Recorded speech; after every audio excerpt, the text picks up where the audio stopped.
Makanya Nabi mengatakan dalam sebuah hadis, "Lau annakum kuntum tatawakkaluna 'ala Allahi haqqa tawakkulih la ruziqtum kama yurzaqut tayr taghdu khimasan wa taruhu bitanan." Seandainya kalian sungguh-sungguh bertawakal, menyerahkan hidup kalian kepada Allah, sungguh Allah akan memberikan kalian rezeki sebagaimana Allah memberikan rezeki kepada seekor burung. Ia pergi di pagi hari dalam keadaan lapar dan dia kembali di sore hari dalam keadaan kenyang. Hadis riwayat Tirmidzi. Bismillahirrahmanirrahim.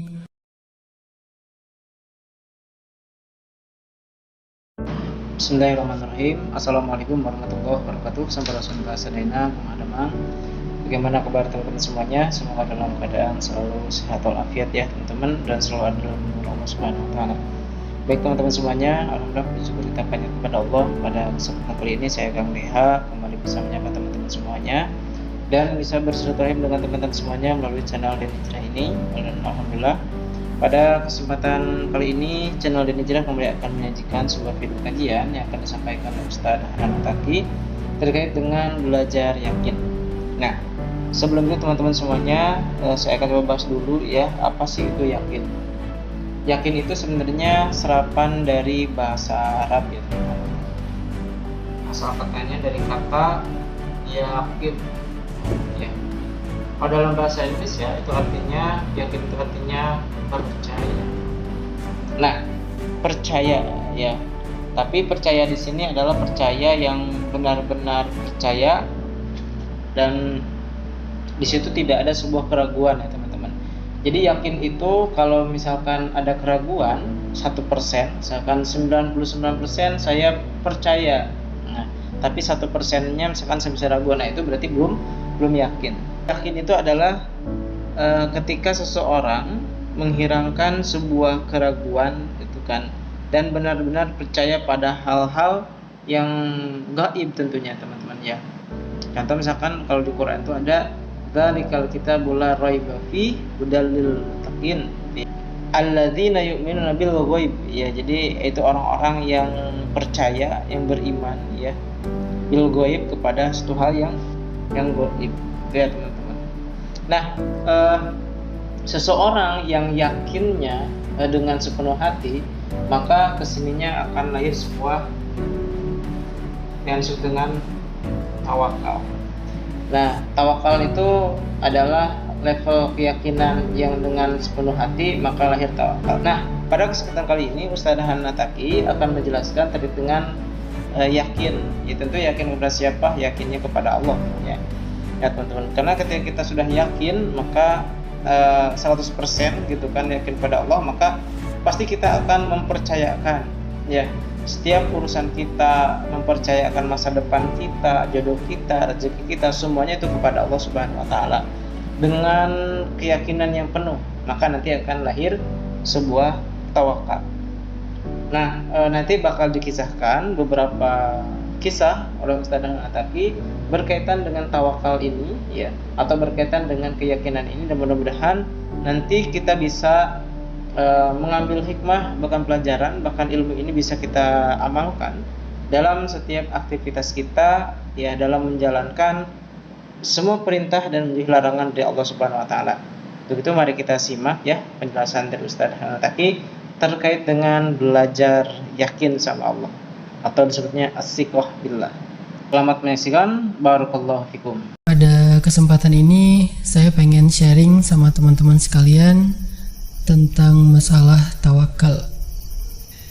Ada sebuah kisah yang cukup inspiratif menurut saya tentang masalah tawakal.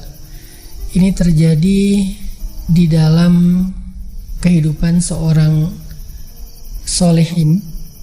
Jadi ini bukan kisah Nabi atau kisah para sahabat, karena kalau kisah Nabi kita tahu banyak banget tentang masalah tawakal, begitu juga dengan sahabat. Kali ini kita coba renungkan kisah seorang solehin, seorang laki-laki solih yang terkenal di masa lalu. Namanya Hatim Al-Asom.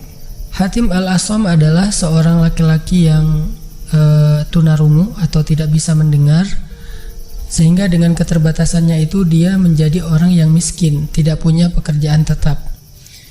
Hatim al-Asam punya sebuah keinginan untuk berhaji, karena setiap tahun dia melihat orang melakukan ibadah haji dan dia sampai saat ini belum bisa melakukan rukun Islam yang kelima tersebut.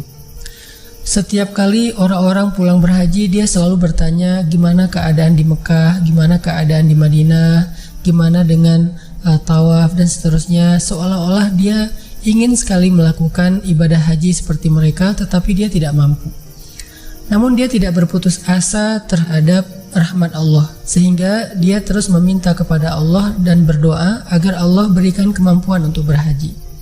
Satu hari putrinya melihat Hatim al-Asam sedang duduk di depan rumah dengan wajah bersedih. Putrinya bertanya dengan bahasa isyarat yang artinya, "Kenapa ayah bersedih?" Hatim kemudian menjawab, "Wahai anakku, ini adalah akhir dari bulan Zulqa'dah, sebentar lagi masuk bulan Zulhijjah atau bulan haji, dan aku berharap bisa melakukan ibadah haji." Kemudian anaknya mengatakan dengan bahasa isyarat, "Berangkatlah wahai ayah. Kenapa ayah tidak melakukannya sekarang?" Hatim al-Asam kemudian mengatakan, "Aku tidak punya biaya dan aku juga tidak punya nafkah untuk ditinggalkan bagi kalian." Kemudian putrinya memberi isyarat menunjuk ke langit bahwa Allah Maha Kaya, Allah yang akan memampukan dan memberi biaya untuk ayah, dan Allah juga yang akan memberikan nafkah untuk kami. Dengan wajahnya yang berseri-seri, putrinya meyakinkan ayahnya, sehingga akhirnya Hatim al-Asam meminta izin kepada istrinya dan kepada seluruh anak-anaknya untuk berangkat haji tahun ini. Maka dengan keterbatasan bekal yang dimiliki oleh Hatim, berangkatlah Hatim untuk melakukan ibadah haji dengan cara berjalan di belakang sebuah rombongan haji yang lain. Sedangkan ia meninggalkan nafkah untuk keluarganya, makanan yang cukup hanya 3 hari saja. Ketika di tengah perjalanan, ketua rombongan tersebut yang paling kaya raya tersengat kalajengking di malam hari, sehingga dia mengalami panas tinggi, kesakitan karena racun. Lalu semua orang mencari-cari tabib yang bisa mengobati dan maruqyah orang ini karena dia mulai mengigau. Lalu Hatim pun menawarkan diri, maka Hatim pun mencoba untuk mengobati orang tersebut sambil berdoa, sambil membaca ayat-ayat ruqyah, sehingga akhirnya orang itu pun sembuh. Setelah dia sembuh, dia berterima kasih kepada Hatim, kenalan, singkat cerita dia mengatakan, "Semua biaya yang engkau butuhkan untuk haji, berangkat dan pulang akan saya yang tanggung." Maka Hatim pun melihat ke langit, dia bersyukur sekali kepada Allah, lalu dia berdoa, "Ya Allah, Engkau telah tunjukkan kebesaran-Mu dengan memberi saya kemampuan untuk berhaji di tengah jalan. Maka tunjukkan juga kasih sayang-Mu kepada keluarga yang saya tinggalkan." Di rumah Hatim, istri dan anak-anak Hatim hidup dengan segala keprihatinan. Mereka punya bekal yang ditinggalkan oleh Hatim hanya untuk 3 hari saja. Setelah 3 hari berlalu, hari keempatnya mereka mulai kebingungan karena anak-anaknya Hatim yang kecil mulai menangis karena lapar. Lalu istri Hatim menyalahkan putrinya yang paling besar, yang sulung, yang paling semangat mendorong ayahnya untuk berangkat haji. Istri Hatim mengatakan kepada putri sulungnya, "Wahai putriku, sekarang bagaimana dengan kita? Bekal makanan kita sudah habis, sedangkan ayah kita sudah pergi jauh. Apa yang akan kita makan? Siapa yang akan menafkahi kita sekarang?" Ketika istri Hatim memarahi putrinya, putri sulung ini justru tersenyum, sehingga ibunya malah bingung dan bertanya, "Wahai putriku, kenapa engkau malah tersenyum? Bukankah kita sedang kelaparan sekarang?"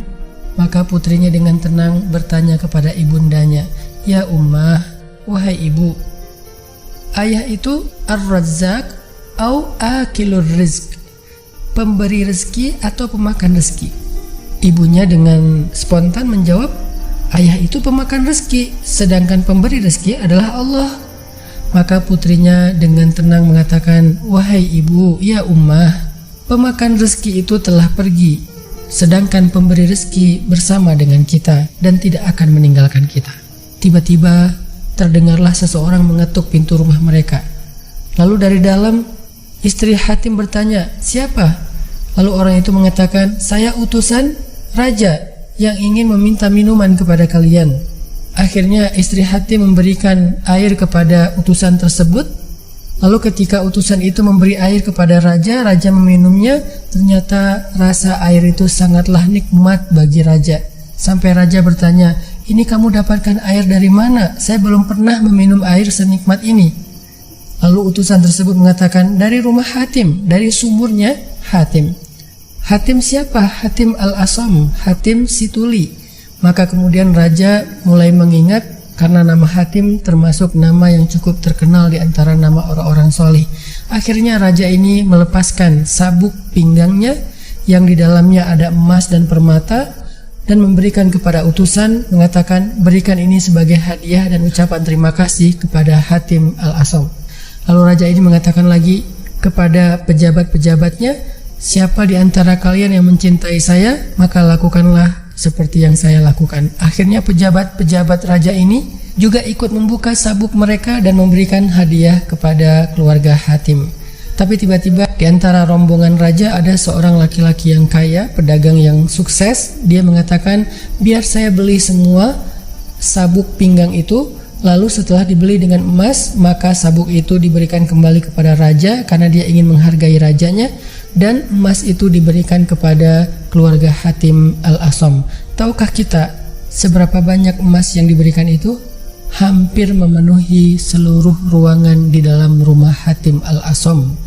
Dan emas itu bisa dipakai untuk mereka makan dan hidup sampai akhir hayat mereka. Setelah mendapatkan banyak kebaikan ini, tiba-tiba putri sulungnya Hatim al-Asam menangis. Ibunya malah semakin bingung. "Ya Bunayyati, wahai putriku, kenapa engkau menangis?"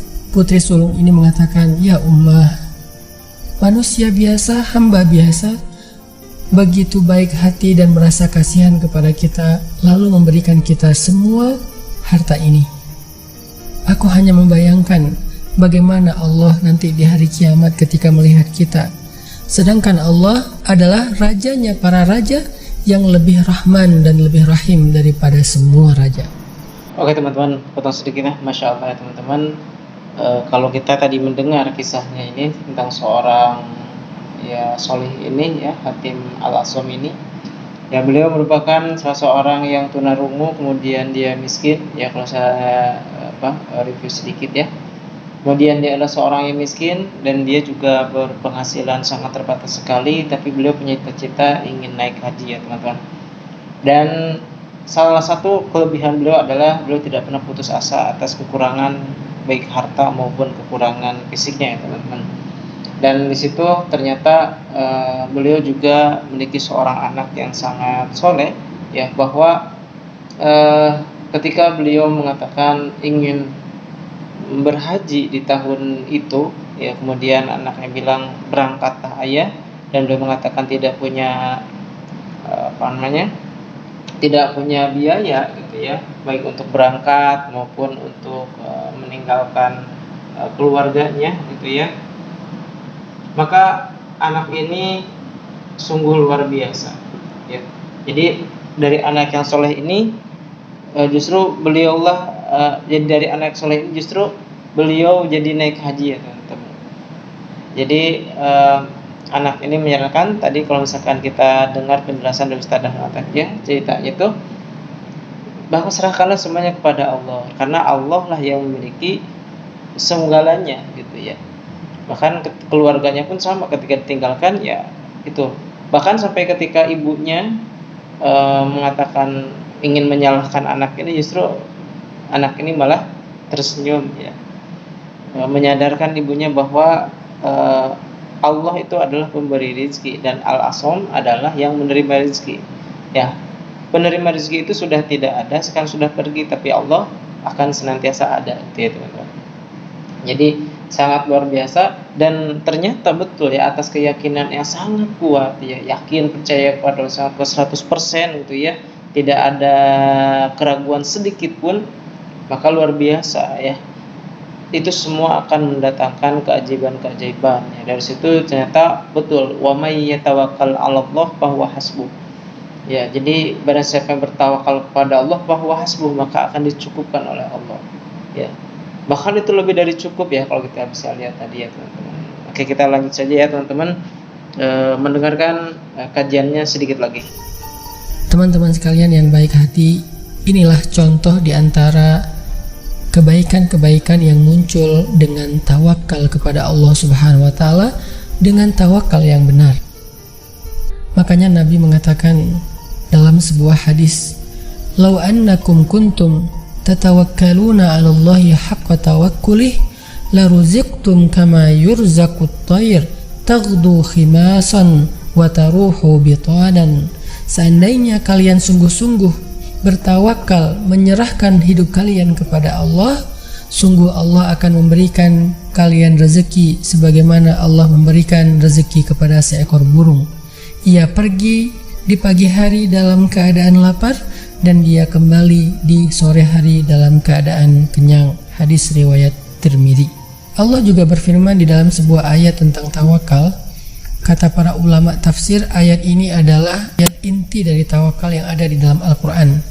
Surat At-Talaq ayat 2 dan 3, di mana Allah Subhanahu wa taala berfirman, "Wa man yattaqillaha yaj'al lahu makhraja wa yarzuqhu min haitsu la yahtasib wa man yatawakkal 'ala Allahi fahuwa hasbuh innallaha balighu amrih qad ja'ala Allahu likulli syai'in qadra."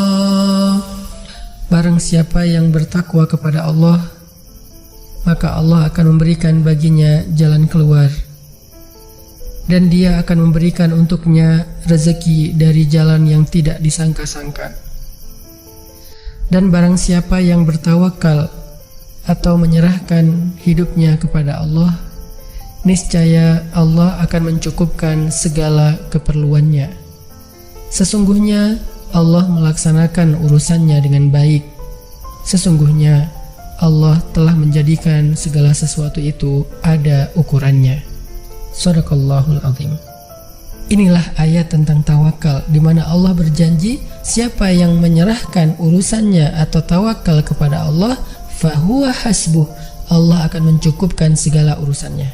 Allah akan mencukupkan dia, akan mencukupkan segala kebutuhannya, segala hajatnya, segala masalahnya akan Allah cukupkan pertolongan untuk dia, selama dia bisa bertawakal kepada Allah dengan sebenar-benar tawakal.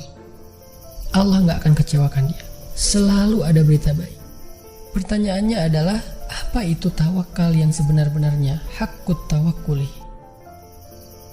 Kata para ulama, tawakal yang sebenar-benarnya, haqqut tawakkuli, itu ada dua syaratnya. Pertama, as-thiqah billah.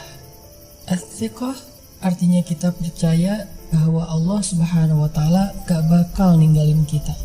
Allah Subhanahu wa taala gak bakal ngecewain kita. Allah Subhanahu wa taala gak mungkin akan membiarkan tawakal kita, kepasrahan kita itu menjadi sia-sia. Itu gak mungkin. Ini namanya as-thiqah billah. Syarat yang kedua adalah kita tidak menyimpang dari jalan Allah ketika kita sedang menunggu datangnya pertolongan Allah. Gak berputus asa. Gak mungkin seseorang mengatakan saya serahkan urusan saya kepada Allah, tetapi dia mengambil jalan yang berseberangan dengan syariat Allah. Itu gak mungkin. Misalnya dia berdagang dengan mengatakan saya serahkan rezeki saya kepada Allah, tetapi dia berdagangnya curang, dia korupsi, dia menzalimi orang lain, dia mengambil hak orang lain, maka itu bukan tawakal. Orang yang seperti ini tidak akan pernah melihat keajaiban dari pertolongan Allah Subhanahu wa taala dalam hidupnya. Maka perhatikan syarat yang kedua dari tawakal, tidak keluar dari batasan Allah, atau dalam bahasa lain disebut dengan tidak berputus asa, sehingga dia mengambil jalan lain selain jalan yang sudah Allah gariskan. Ada poin penting tentang tawakal, bahwa tawakal itu bukan berarti kita tidak berikhtiar. Karena ikhtiar adalah ibadah fisik zahir yang Allah perintahkan kepada kita. Sedangkan tawakal adalah ibadah batin hati yang Allah juga perintahkan kepada jiwa kita. Maka pertanyaannya, apakah kita sudah tawakal dalam urusan-urusan hidup kita? Untuk mendapatkan sebuah pertolongan Allah, mendapatkan keajaiban dari Allah, agar Allah cukupkan segala kebutuhan kita? Apakah kita sudah tawakal dalam urusan jodoh? Apakah kita sudah benar-benar tawakal dalam urusan pekerjaan kita? Seandainya kita benar-benar tawakal dalam urusan jodoh, pekerjaan, karir, dan seterusnya, harusnya kita bisa ngerasain hati kita itu hati yang tenang. Orang yang masih galau tentang masalah jodoh, setelah mungkin ikhtiarnya maksimal, berarti ada masalah dengan tawakal di hatinya.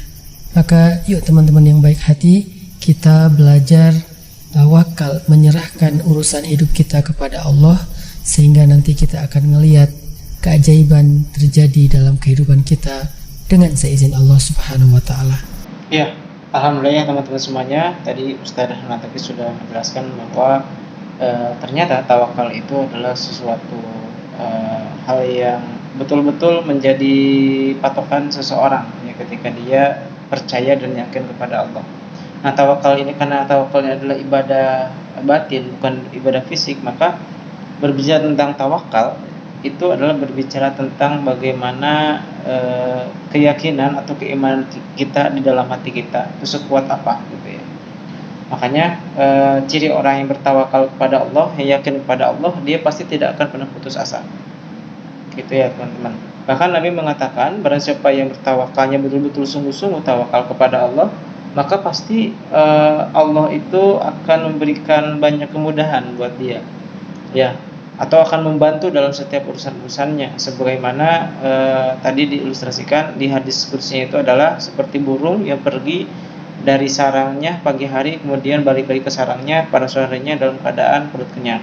Nah, ini juga ditegaskan di surat At-Tolaq tadi ya, ayat 2 dan 3. Wa may yatawakkal 'ala Allah fa huwa hasbuh. Jadi barang siapa bertawakal pada Allah fa huwa hasbuh, maka akan diberikan kecukupan untuk dalam setiap urusan-urusannya. Nah, yang harus digarisbawahi teman-teman di sini ya, tadi adalah dikunci tawakal itu sendiri ya, teman-teman. Ya, seseorang bisa disebut tawakal itu kalau dia itu betul-betul yang pertama asyikah billah atau percaya sama Allah. Nah, percaya sama Allah berarti percaya bahwa Allah tidak akan pernah mengecewakannya ya, percaya bahwa Allah tidak akan meninggalkannya, percaya bahwa Allah tidak akan menyia-nyiakan bahkan meninggalkan kita gitu ya, menyia-nyiakan ketawakalan kita. Kita sudah menyerahkan urusan kita, sudah tawakal pada Allah, terus Allah kecewa. Nah, itu harus yakin, harus percaya bahwa semua itu adalah hal yang harus dimiliki oleh kita gitu ya. Karena apa? Karena kalau kunci pertama ini asyikah billah, yakin ini tidak ada, berarti tawakalnya batal gitu.